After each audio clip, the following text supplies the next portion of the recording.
Okay.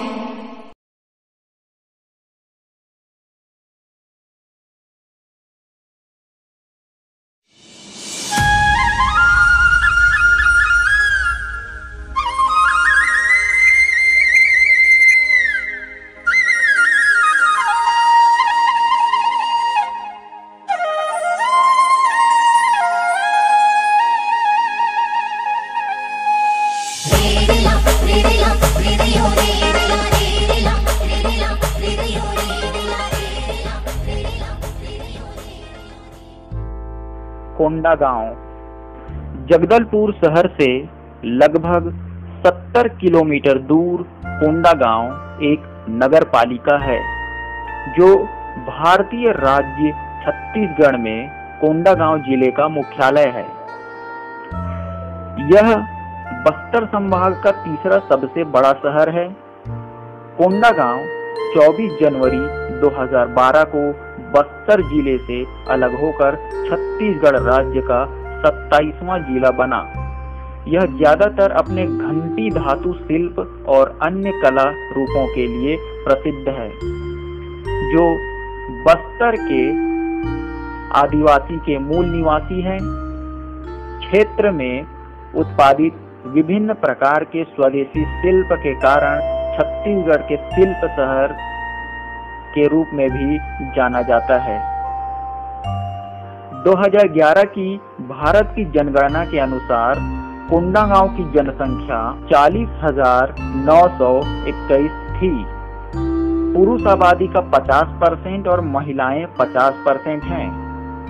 Kondagaon की औसत साक्षरता दर 64% है, जो राष्ट्रीय औसत 59.5% से अधिक है।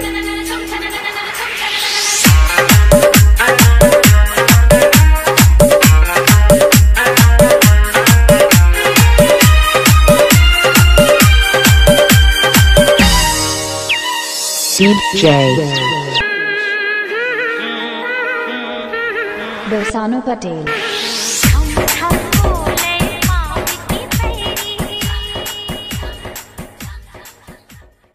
हमारी जो आज टीम है आए हैं कोंडागांव बस्तर। वहाँ पर कुछ खनन का काम भी चल रहा है, अभी कंस्ट्रक्शन का काम हो रहा है, मतलब डेवलपमेंट कुछ यहाँ पहुँच रहा है।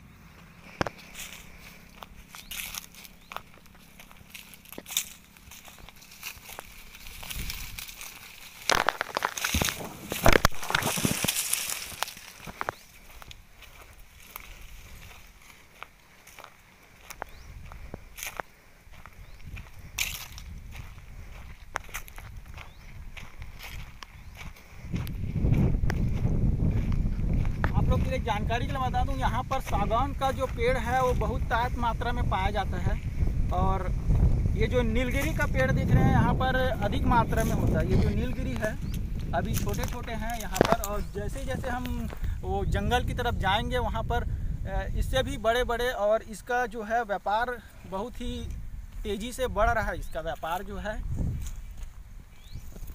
यहाँ गरीब बच्चे हैं और यहाँ का जो विकास की स्थिति है वो बहुत कम पहुँच रहा है। यहाँ एजुकेशन सिस्टम जो है बहुत लो है, तो यहाँ पर टीचरों की जो आवश्यकता है वो बहुत ज़्यादा है।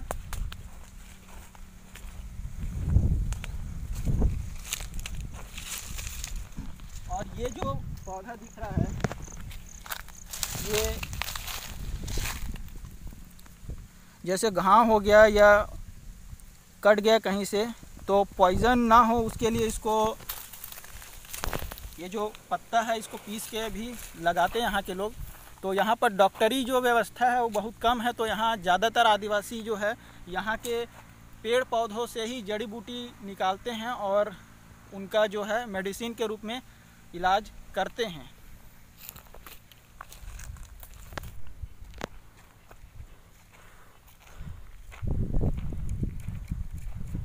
ये जो यहाँ पर बोरवेल का काम चला था, ये बोरवेल तो सूख चुका है और इसमें काफ़ी मिट्टी भी भर चुका है, तो ये बोरवेल कोई काम का नहीं है।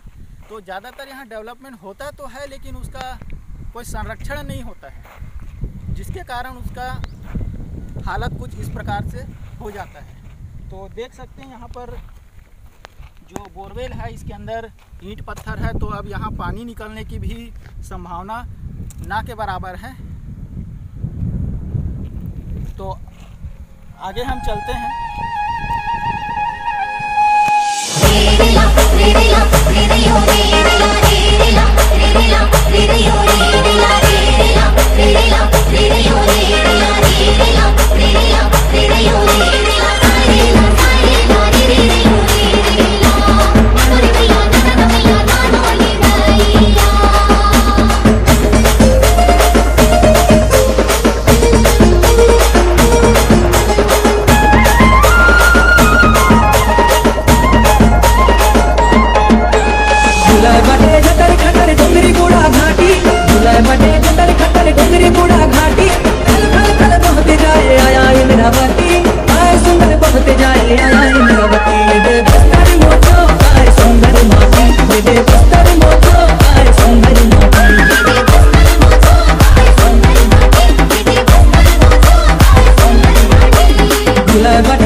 ये जो खदान देख रहे हैं आप, ये मुरमी का खदान है। यहाँ से जो मुरुम होता है वो शहरी इलाका में लेके जाया जाता है।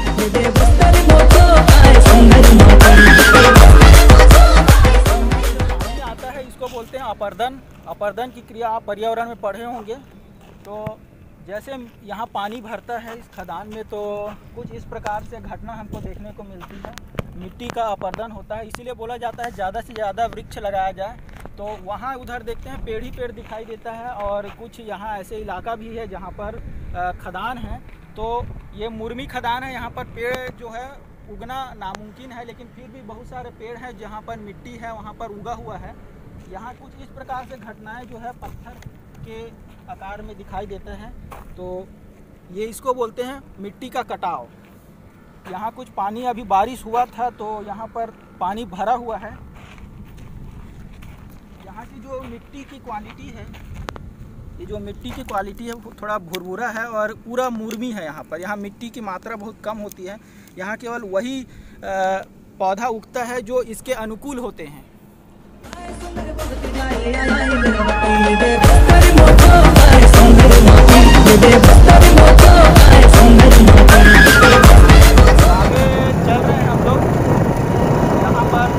आबादी तो मिलेगा और आगे जाना परमिशन नहीं है, इसलिए हम ज़्यादा आगे नहीं जा पाएंगे।